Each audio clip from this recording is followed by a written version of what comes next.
demonstration of tracing using OpenTelemetry in Rasa, and the traces being sent to Elastic APM.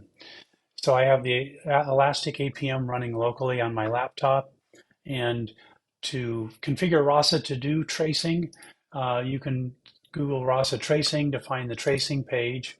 This describes the details of how to configure tracing, and when using Elastic APM, we're going to use the OpenTelemetry collector configuration.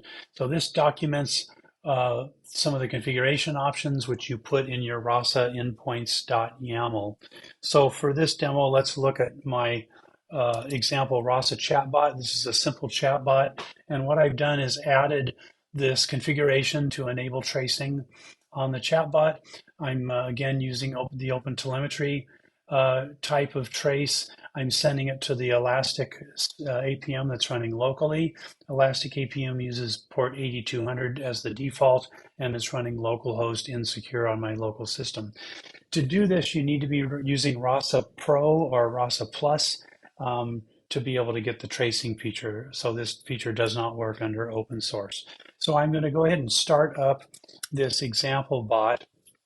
And I'm starting it in debug, so we'll see some of the messages. But one thing to check to make sure that your config has been taken is at the very beginning, near the startup, we should see a line here, a debug message saying that we've started tracing and that the traces are being sent to our host. So here's the startup, and if I search for, let's just search for trace, TRAC.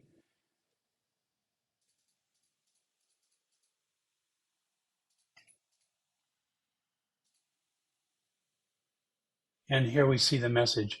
Registered OTLP endpoint for tracing. Traces will be exported to localhost 8200. So that shows me that my configuration has been read by Rasa and that I'm going to Elastic APM.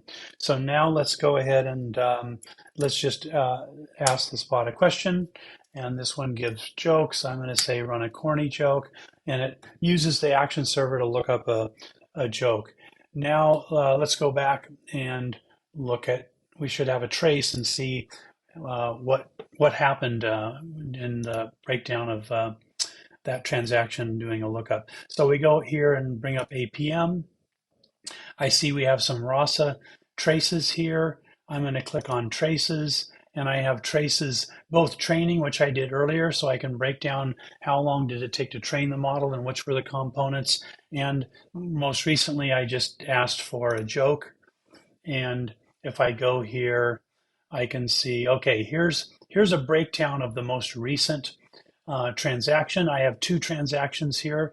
The latest one that I did was this call to look up a joke. So if I look at this, I'm not an Elastic APM expert, but it took 182 milliseconds. And if I look at where most of that time was spent, it comes down to doing the run action, which is what I would expect because it calls an external API.